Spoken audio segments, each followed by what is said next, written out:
my dreamers. I was writing up today's Substack, and I decided that what I really wanted to do was get even more detailed. I wanted to talk about what Ryan did even more personally than just typing it up. I mean, I'll type a few more details in there, but I want to talk about this.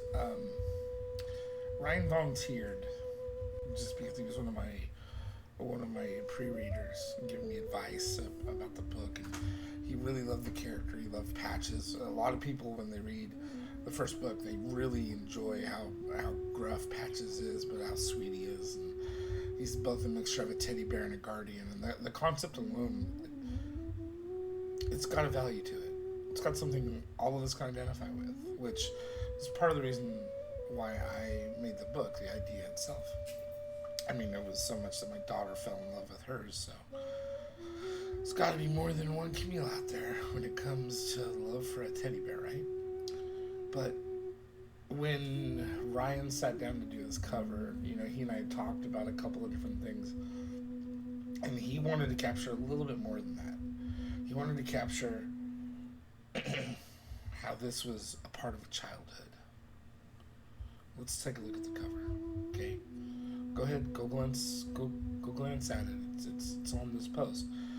But the first thing you see when you look at this cover for me is I get drawn immediately to the monster's eyes in the closet. Because of the way the composition is, he pulls me down at a slight angle over to Patches with the lighting on Patches.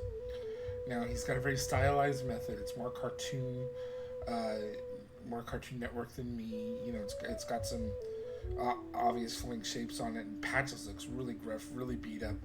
It's got a lot of attitude. I love all of that. But some of the subtle things in the cover is what I wanted to point out. Behind him, over on the wall, that's Faye's heights. All the way up to 9 years, and it's marked off by her closet. She's got drawings of the things that she's afraid of. You look up there and there's tentacles coming out of her bed, and there's little bits and pieces of what she's been going through. A lot of people don't always notice the things that kids are going through. Ryan noticed it.